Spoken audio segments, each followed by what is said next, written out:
When I installed the new drive system, I didn't want anything to break, so I used the batteries in a 6S configuration, which means that I'm only using about 24 volts to drive the motors.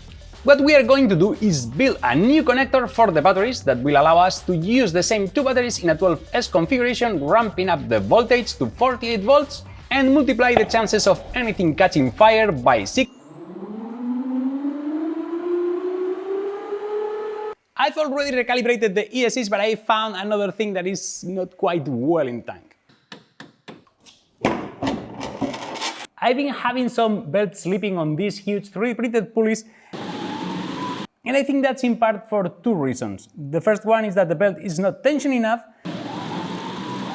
and the second one is that I think that there is not perfect engagement between the belt and the pulley. So I printed new pulleys which have a very aggressive profile that I hope will help with engagement. Batteries reconfigured, ESCs recalibrated, pulleys changed, belts tension, and I'm ready. This isn't scary at all.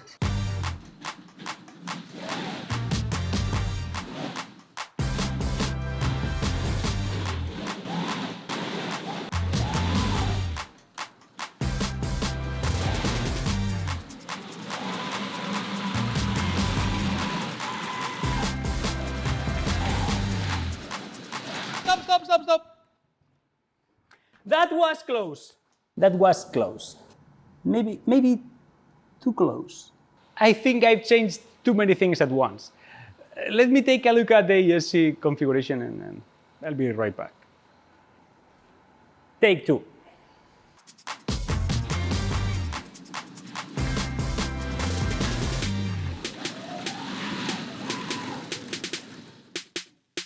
It goes faster.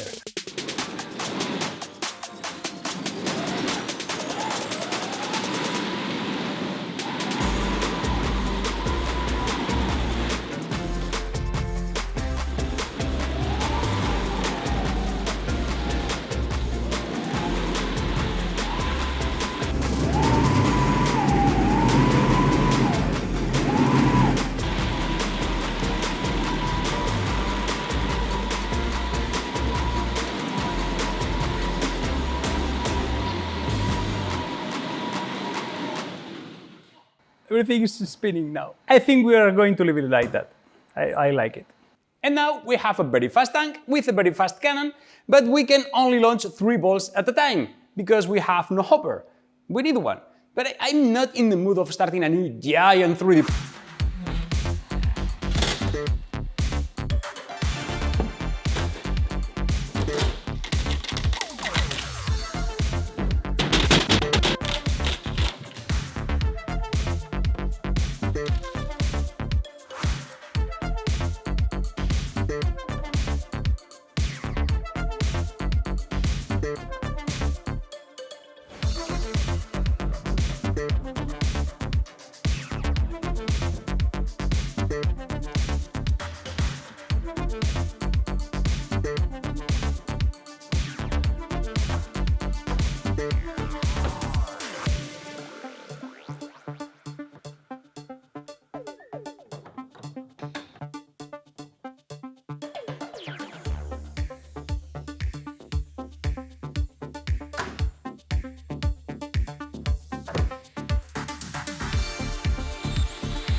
First try.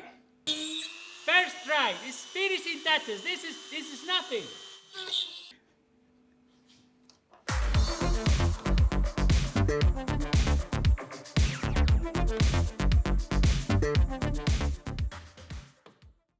Before we get to see the hopper in action, a quick ad from today's video sponsor, Into the IM. Into the IM is committed to making premium high-quality apparel like these awesome t-shirts that I've been wearing in this video. They didn't ask me to say this, but these feel way nicer than the ones that I usually wear, and they are pretty comfy too. You can take advantage of Into the IM's bundle deals and get even more value, like getting 3 graphic tees for $60 and 3 basic tees for $49.95. Get yours now and get 10% off site-wide when you click this link. And now, back to the hopper. It may not have the looks, but it is all about the fun, so let's see how many balls we can fit in the hopper.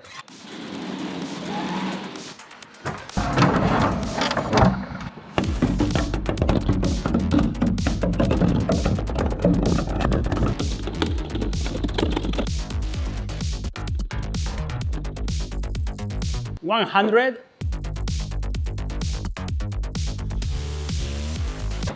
And 200. 200 balls. Let's see how fast we can empty it. 3, 2, 1.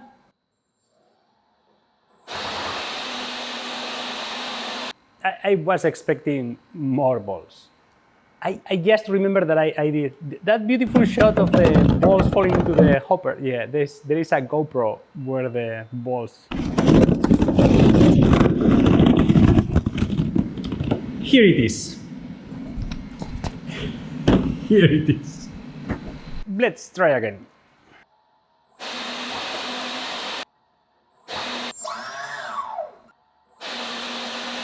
Something is not going well, but I can see inside, so I need to.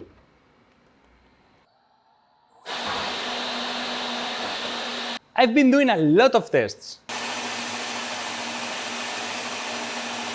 A lot of them. Trying to find out why my Canon doesn't work. And the thing is that I already have one that works.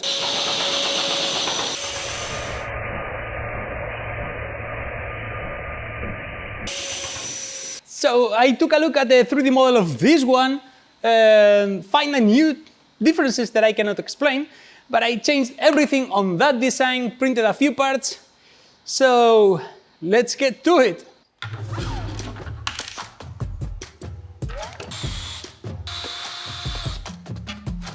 The main difference is between these two wheels. This one is slightly thinner, the new one, and the old one had these large pockets for the balls, where there was a lot of play for the balls inside, and the new ones are much tighter, and I hope that when this one is spinning, balls don't get trapped in these pockets in here.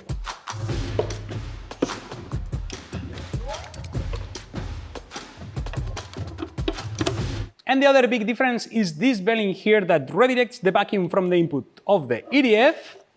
You can choose how much vacuum you get into this tube in here that redirects that vacuum into the inlet of the revolver and hopefully make the balls go faster inside the revolver and not getting caught by it spinning the revolver. Hopefully.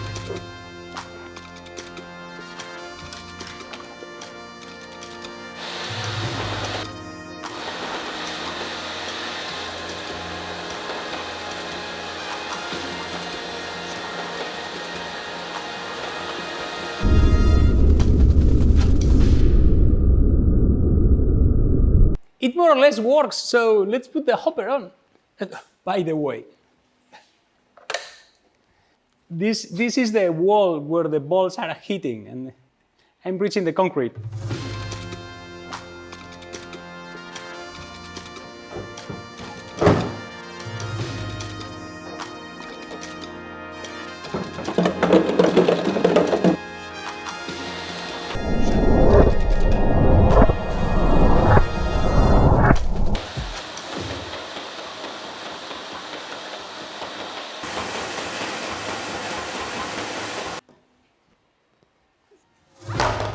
Well, there is only one thing left to do.